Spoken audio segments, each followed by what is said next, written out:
Brian, the link is over to you.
Good evening, everybody. I'd like to call to order the December 8th virtual budget meeting of Southern Westchester BOCES, which is the second of 3 consecutive nights of budget meetings.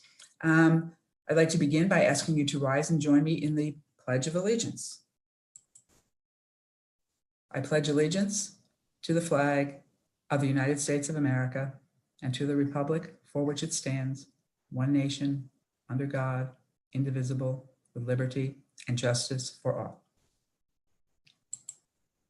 Thank you.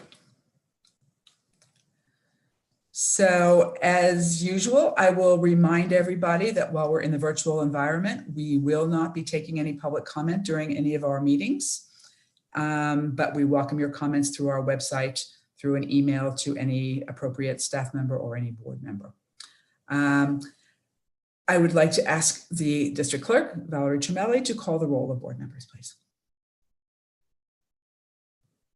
Val, you're muted.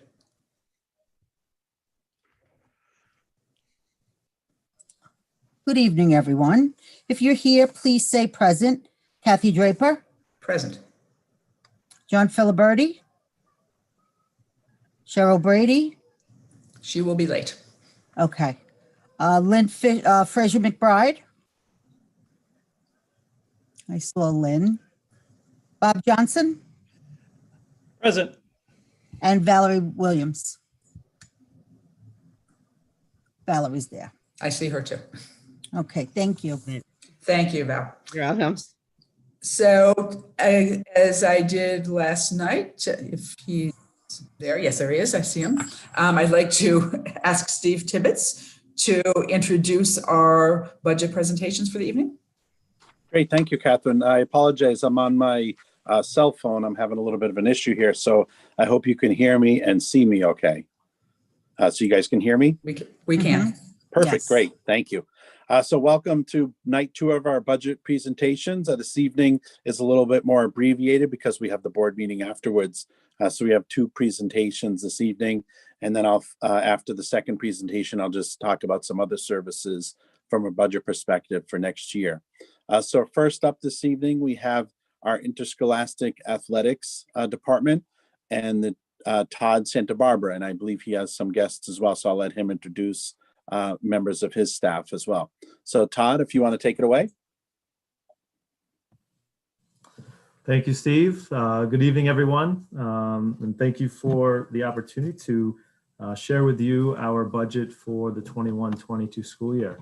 I'd like to start just by acknowledging the newest member to our team, Jesse Merchant, who is on the call this evening. Jesse is the new assistant director in our center.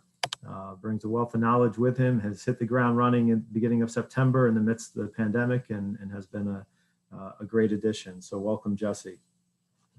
So this evening I'll be sharing with you an overview of the budget that lies within our center. And I believe, is it Victor, are you controlling the slides? Yes, I'm controlling the slides for you this evening. Okay, I'm only seeing the main page, the slide. Should I be seeing each of the slides as you toggle through? Yes, the slides are shared on their live. I'll reshare them just in case. We can see it, Vic. I think he needs it to advance. Oh, okay. Yep. So Todd, if you just say next slide, Victor, Yep. we'll hit the next slide.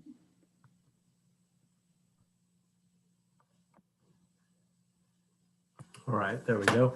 Thank you, Victor. So this evening I'll be sharing with you a little bit about our center and what is projected for the 21-22 school year. As many of you are aware, our center serves 82 high schools in the Dutchess, Rockland, Westchester, and Putnam counties, with our main service of providing assistance within our organization of the management of athletic programs throughout each of these high schools.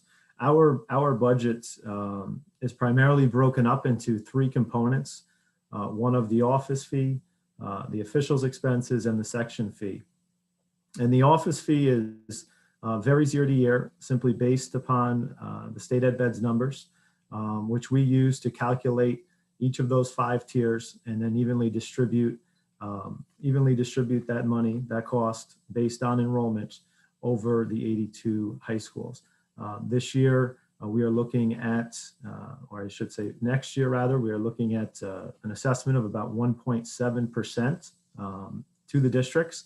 And that comes with a service that provides districts with the opportunity to have officials assigned to their games and contests scheduled to each of their events at the varying levels.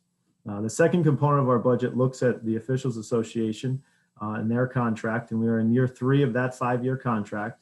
And those officials' expenses, we anticipate increasing by about 2% for the upcoming year.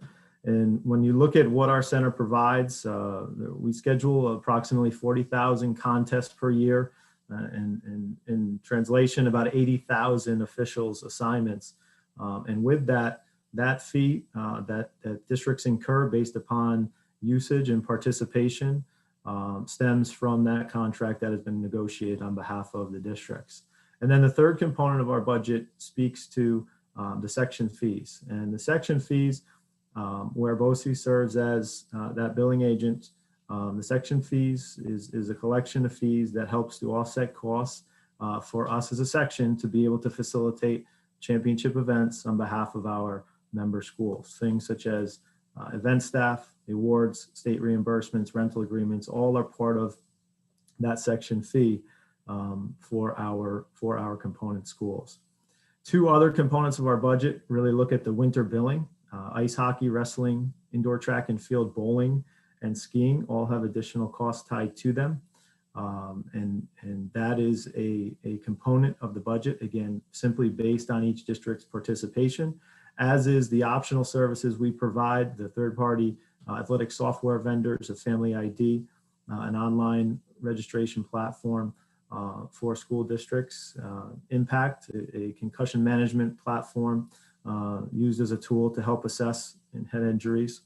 And the third being Huddle, which is a analysis tool that many sport teams use to analyze, create videos, review videos, and create highlight films for their student athletes. Go to the next slide, Vic. So when we look at what how our program is growing and what is changing, and in a unique year where we're coming off of some changes due to the pandemic, the main piece of our budget is really focused on the Section 1 officials contract. About $4.5 million of $4.5 million of our budget is based upon that officials contract that is negotiated on behalf of the schools. The ERS and TRS contributions also are a large chunk and play a large role in the development of our budget. Projecting forward and looking ahead, we anticipate what we thought was going to be the addition of girls ice hockey this year, with many schools concerned about merging or combining with other schools in order for that program to get up and off the ground. We anticipate the inception of that program being delayed and not beginning until the 21-22 school year.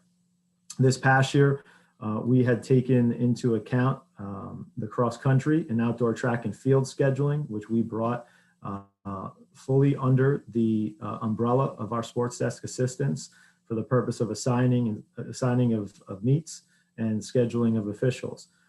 Heading into next year, we anticipate indoor track being that third piece to the puzzle that we foresee bringing under our umbrella and fully taking over the assignments for that particular sport as well. 21-22 school year, we have the addition of three new member schools, which have helped to keep the assessment down as it pertains to the office fee. But we've welcomed those three new member schools, and we anticipate their programs growing over time within the organization.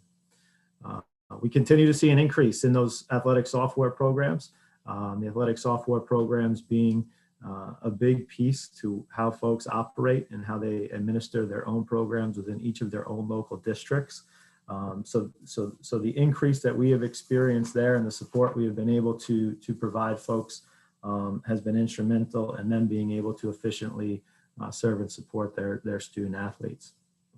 And then one of the pieces that ties into our section fee, our section finance committee has been looking to adopt a standard rate of pay, which will help us standard rate of pay for our championship events, for the workers at our championship events. That will help us really to project outward and balance that section fee, which once again this year there is we remain flat. There is no increase in that section fee.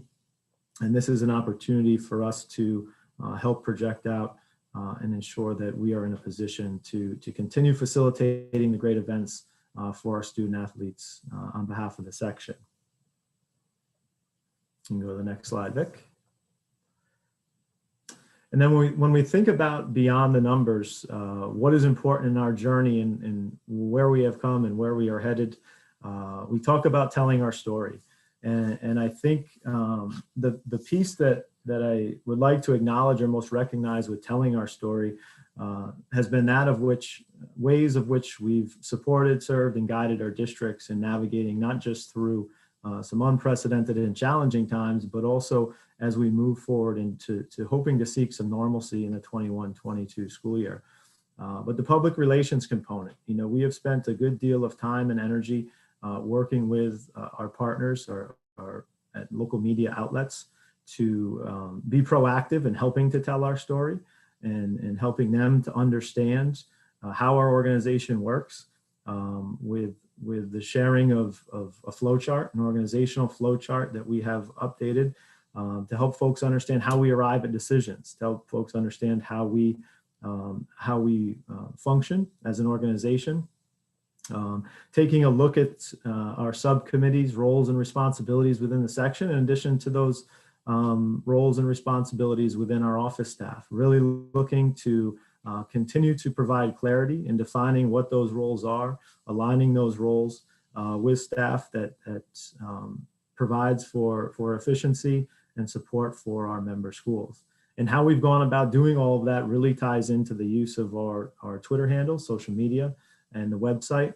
And with the help of members of each of our committees and Brian Howard, we've spent a lot of time releasing information through recaps, meeting recaps, press releases that have been concise, factual, and informative, with helping folks understand what the current landscape looks like and where we are headed. The other resources and opportunities outside of the numbers are focused on our processes and protocols. And we've taken advantage this year of inviting Dr. Zayas, who's the Executive Director of the State High School Athletic Association, to our executive committee meetings, as well as some other large group meetings to help provide that extension of support to our member schools through these challenging times. And then lastly, the component tied to our certified officials associations, working with them on a daily basis and then truly being an integral part of the service we provide to the schools. This past year, we focused on streamlining our assignment procedures, particular to the postseason. We continue to focus on the recruitment of officials as we've known and identified that the shortage exists prior to COVID, and now thinking about creative ways that we can help to afford an increased roster and opportunities for new younger officials to join the ranks and be a part of the high school athletic experience. And we've done that with partnering with those presidents of those associations and offering opportunities for that recruitment to occur. So I think when you look at, in summary, when you look at the budget as a whole heading into 21-22, as I shared, our section office fee is a 1.71 assessment to the schools. Our section fee remains flat, and looking at year 3 of the officials contract, anticipating that 2% increase, we feel we're in a position in offering a service to schools that is beneficial to them, their student athletes, and overall ability to function and manage what happens in each local district on a day-to-day basis. And you can move to the next slide, Vic.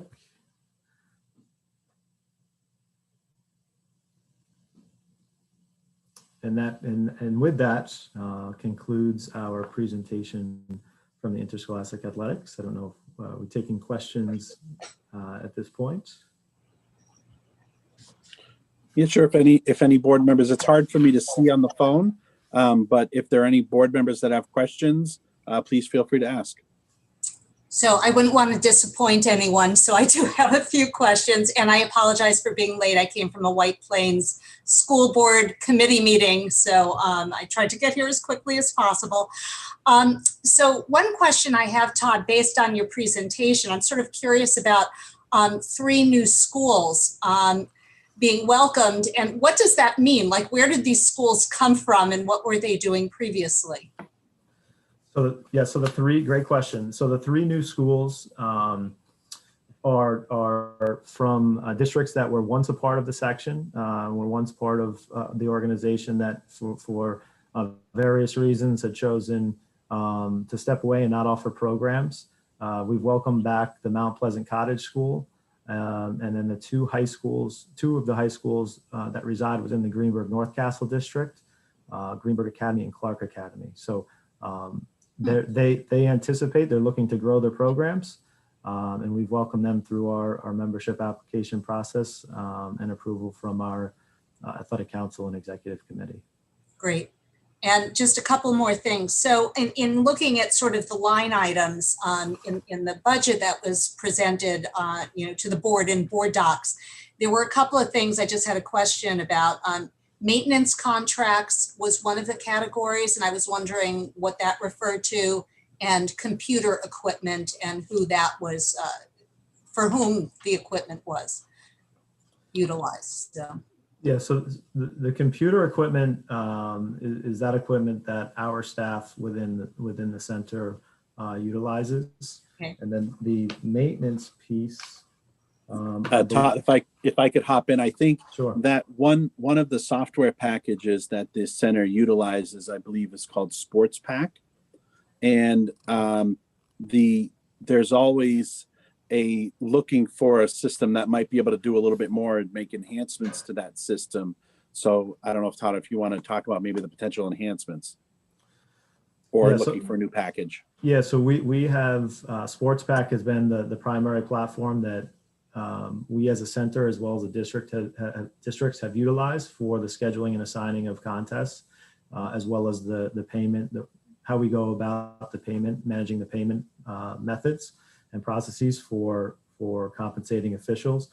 We have had conversations about potentially exploring other platforms, and as new products become available, that may be able to help support our district's needs and help the office staff function more efficiently. That is something we are considering, working through. Okay, thank you. And I guess the last question is, I was just trying to reconcile. So it's a 3.42%, I think, budget to budget increase, but the increase to the districts is 1.71%. So how do those percentages, correspond to each other? Todd, do you want me to take that, or do you want to take that? Sure, you can speak to it, Steve, if you Okay, like. sure. So it's the budget is the 3.42. That's for the office, but because we're adding 3 more schools, it's spread out over a larger denominator in the equation. So each district that's part of it, assuming they don't switch their tier classification, they would be paying the 1.7. I think it's 1.77% more because of the addition of more customers. It's essentially those 3 additional schools, which they'll be picking up a full share, so everyone else pays a little bit less than what the budget increase is.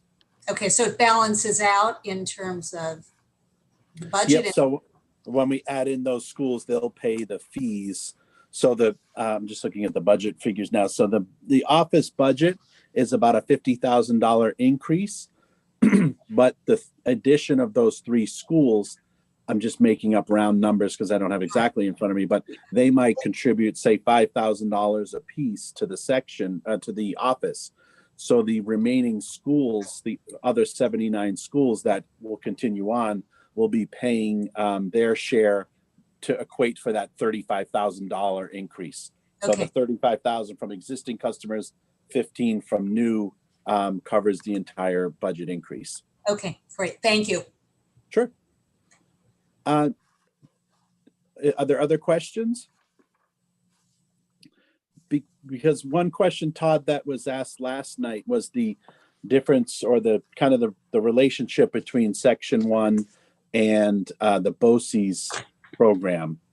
And so I don't know if you just want to give a brief overview about kind of how that functions, how they function together, but they're separate.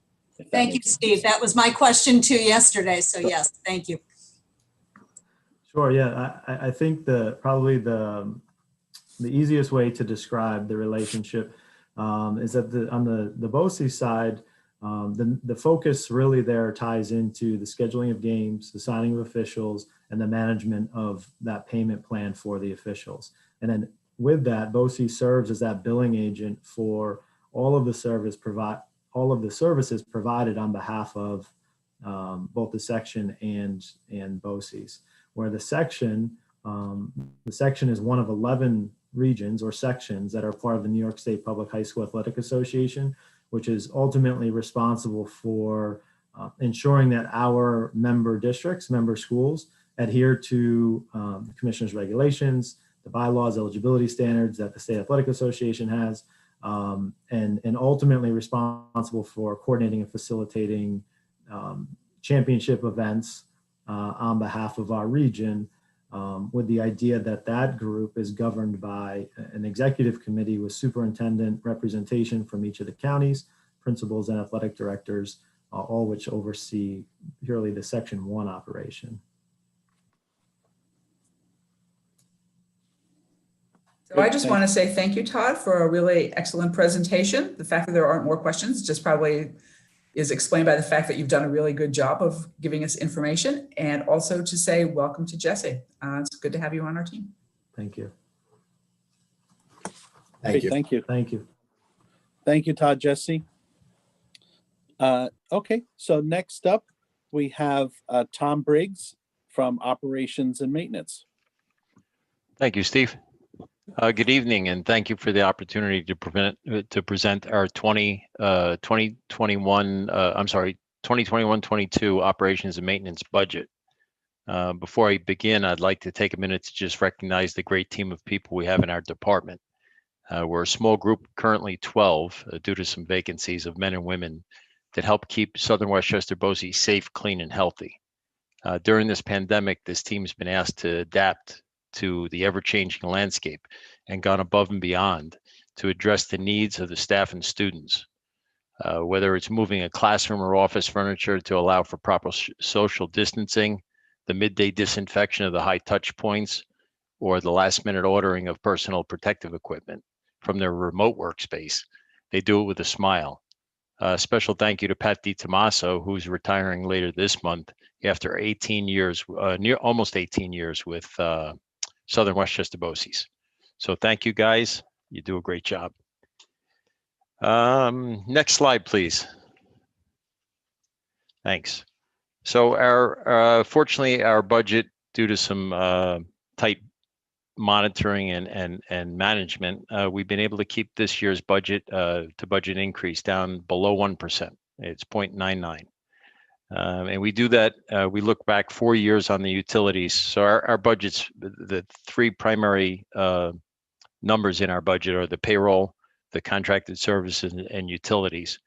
And 4 years back, I go back and do a trend on the energy.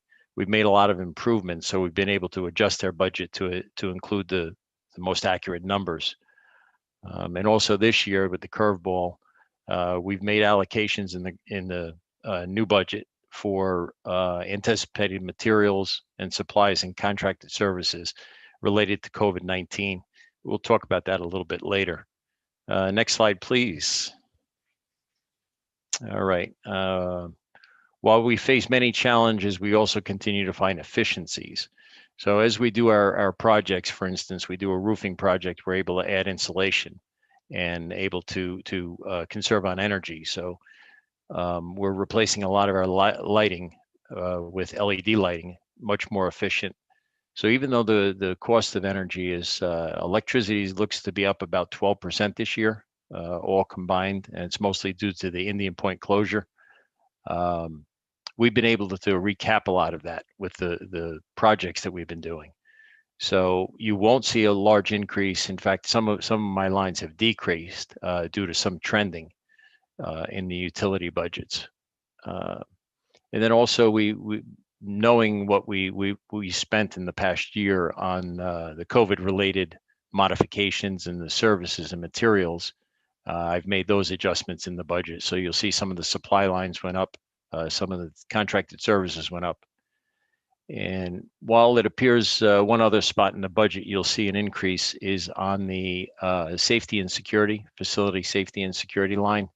That was actually in the budget. It was just in a different line. So when you compare that line to last year's, it looks like an increase, but it was actually in the budget last year. And also one of the things which we'll talk about in the next slide are our projects. I budget money in the budget. I put money in the budget to prepare for the projects for the upcoming year for the architectural and engineering services. Next slide, please. BOCES is a little unusual in the way we fund our large projects. Normally in a traditional school district, we fund them within the budget. In BOCES, we fund them with the current year surplus. So you won't see a specific line for capital projects.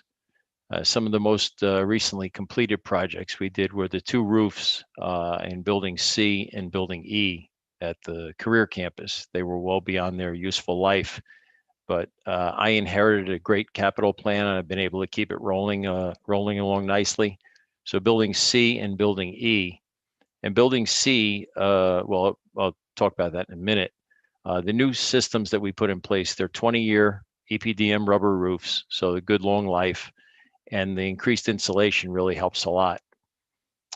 Also at the career services building, I was able to combine the replacement of the HVAC equipment because there's always a juggling whether the roof gets replaced first or the equipment. So we were able to replace the roof in time and follow right behind it with the HVAC project. So that's moved along nicely. Building C, we're working the bugs out right now.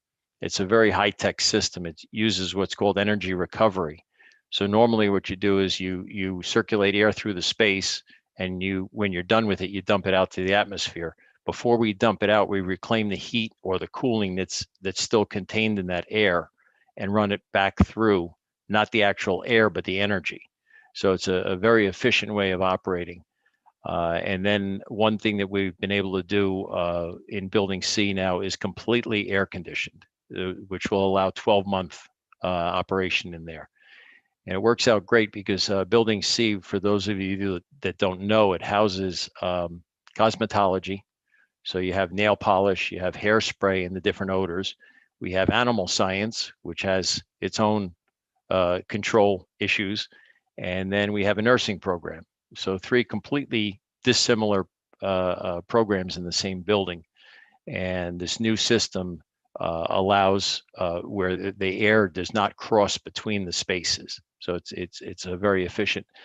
And I was glad to see that this with COVID, the recommended CDC increased ventilation. We're doing that already. That was we were ahead of the curve on there. And the filtration, because we're not using the air, we're only bringing the air through the building once. We're not recirculating it.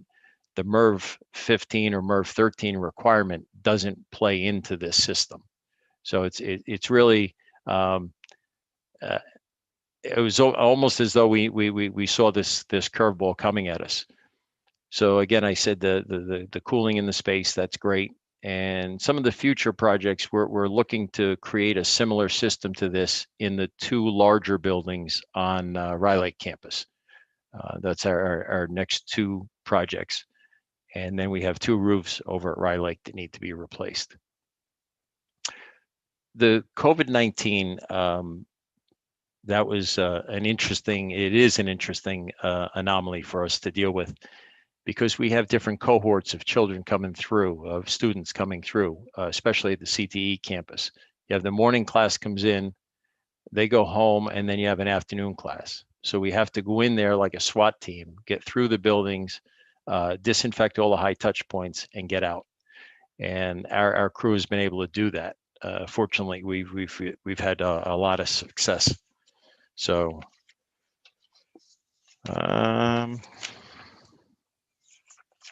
And I think that's, yeah, next slide. Okay. I know that was a brief overlook.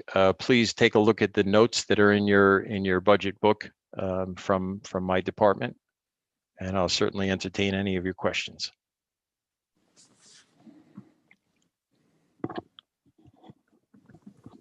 So Tom, I have a question. First of all, Yes. From past years, my comments that I love all of the stuff about the energy efficiency. It's very dear to my heart, and that all the ventilation improvements are really critical this year. Is there a possibility that if things go really well and in the upcoming school year, we don't need to spend as much money on COVID type cleaning, that there will be money for additional special projects that we could do next year? Yes, there is. We were, I mean, obviously we're planning for the worst and we're hoping for the best. But working with both Mr. Miller and Mr. Tibbetts, we're able to reallocate where we need to. And yes, that is certainly one of the goals. If there are extras, we were lucky. We found some very efficient ways to deal with the COVID requirements. I know many of the other schools have spent. I mean, our number is not small. We deployed these small HEPA filtration units, 95 of them, at a cost of almost $500 a piece. It's not a small number. I would say our overall expense is probably 100,000, give or take, COVID related, between the masks and the hand sanitizer, the surgical masks, the N95 masks, the additional cleaning equipment, the non-contact thermometers, the face shields. I mean, a lot of things. It seems like every time I come around, the desk shields where you keep the staff and the students separate. We went through piles and piles of those. It worked out really well. And somehow you found the money in the current year's budget to do that, even though obviously that was all unanticipated. So we deferred. Clearly very skilled at reallocating as necessary. Yes, we try. I have a question about energy efficiency also, because I'm very much interested in retrofitting for leads qualifications. Have we any long-term plans for lead? For lead Not specifically lead certification, but all of our projects are designed. Our lead architect has I don't know if it's the highest, but up in the top tiers of lead design. Our engineers the same way. And that was the reason why we went with the system we went with at Building C. But certainly it's a consideration. Some of it's driven by the energy codes as well, like the roofing insulation, what they allowed and what they require now. And I know it sounds trivial, but then you add insulation, now all the equipment has to be raised up. Now you raise the equipment up, the ductwork has to go up with it. So there's a lot of pieces that come in. The end product is fantastic. And some of that, what drove the most recent HVAC was the type of building it was. And it's kind of ironic, when I first got on the roof, there's this very, very large exhaust fan. And I traced it back, and it was actually from when they did nails, nail polishing and the acetone. The odors were permeating in the building. So they created a station, an exhaust station. It looked almost like something that belonged over the top of a grill in a kitchen, and it was above the ceiling. So we were able to, with the new system, eliminate that.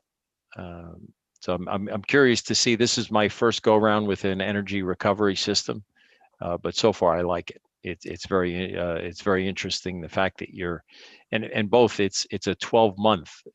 If the air that you're exhausting is cool, you're able to reclaim that in the summertime and pre-cool the air on the way in. So it's but yes, leads is right up there. We're very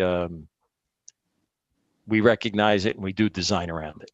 Yeah, I was at Taft in Middletown, Connecticut, and they were retrofitting all of their old buildings with these incredible heat exchangers. These gigantic ceramic plates that cool the building in the summer and warm it in the winter. It's just an amazing, but a very expensive project, obviously. But thank you. Well, prior to you, Mr. Johnson, being here, we installed natural gas on the career campus. That opened up a lot of doors. Prior to that, we were all underground storage tanks, which is a huge liability, and we were strapped to fossil fuel.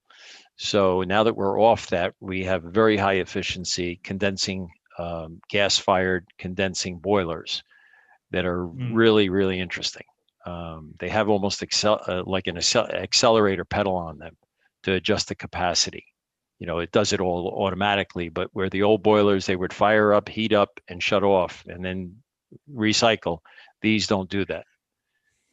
So we're getting, and that's why I was able to keep my energy costs fairly flat. Excellent. Thank you. Any other questions? Well, thank you for your time, and I'm certainly available if any questions come up. Thank you, Tom. Thank you very much, Tom. Last item on the agenda is just to talk about some of the other services that are in, primarily, there's no PowerPoint or anything for these, but there's information in board docs under the other SW BOCES services tab. So we operate a regional certification office. There's 1.5 FTEs in that service that serves similar to the RIC region, which is Rockland, Putnam, and Westchester counties. And those individuals who work in that center or that office, they assist teachers with their certification issues, coaching licenses for anyone who wants to be a coach of a program in their local schools. And they really are a resource to the districts in sorting out their certification issues with the Office of Teaching Initiatives of the State Education Department. So that's an office, as I said, 1.5 FTEs. The budget is relatively flat for that service compared to next year. It carries a 0.79% budget increase.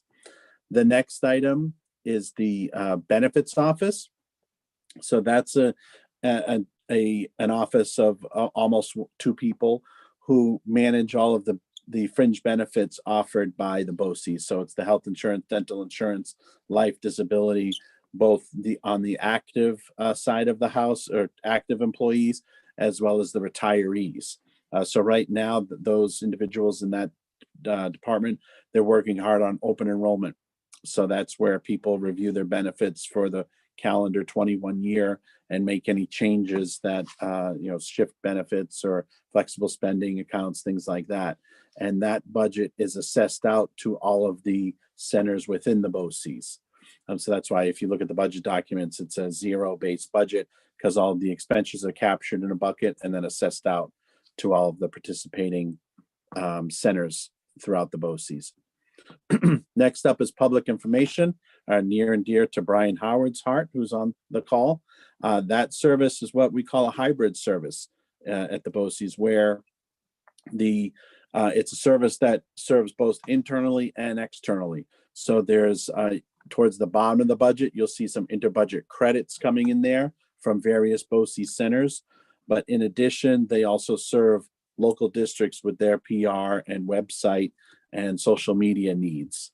If there's any questions at the end, Brian can certainly answer any questions about his service. But again, it's a service that has grown over the years, picked up some new districts, and they also do special projects. So if a school district is considering doing a bond issue or something like that, and they need special PR for that, the center has helped out in doing that.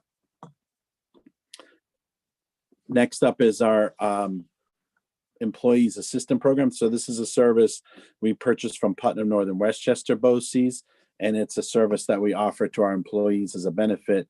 And you've heard Suzanne speak about it in the past, that our utilization, and this is pre-COVID, but the utilization has gone through the roof with the promotion of that service, just trying to help out our employees so they can be more focused on when they're at work, be at work, rather than worrying about X, Y, or Z that's happening outside of work for them. So that's been a successful service that we offer to our employees. Next up is our grant coordination and program planning. So there's kind of two services intermingled in this. One is we have a CIO, a Chief Information Officer, required that works for the BOCES, who handles all of the data requirements for data reporting for the BOCES students up to the state. So that's kind of one piece of the service. So his compensation and benefits are accounted for in this budget. And then there's also money allotted for internal professional development that we do within the BOCES. So if we have a retreat day or special presenters come in on a BOCES wide level to do things, most of it's been handled internally over the past 5 years. But prior to that, we used to have outside entities come in and help us with certain things. So that's the money's captured in that particular budget. So that's just a flavor of the different services that we offer that are on the smaller side, but still part of our overall budget. So does anyone have any questions on those services?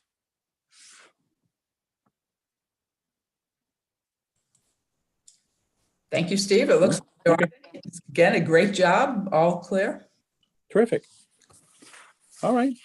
So that is unless there's any questions related to any of the presentations this evening, that ends night number 2 of our budget presentations. Any last questions?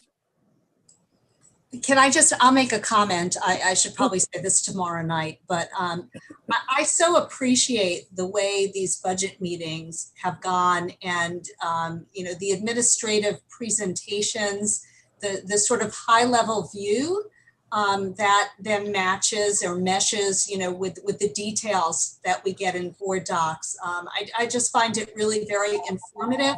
The presentations have really been, excellent. And just well done. So thank you. I agree with Cheryl. These are the most fun meetings of the year, with a possible exception of the annual meeting when we can do it in person and the students cook for us.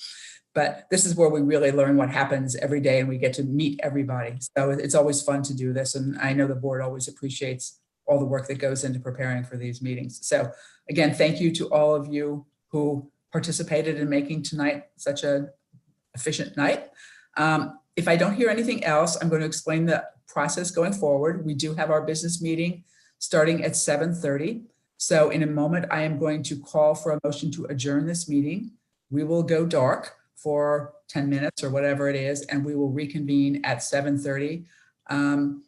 I believe it's the same Zoom information. We just go right back on and get back into the room in, 8 minutes or so.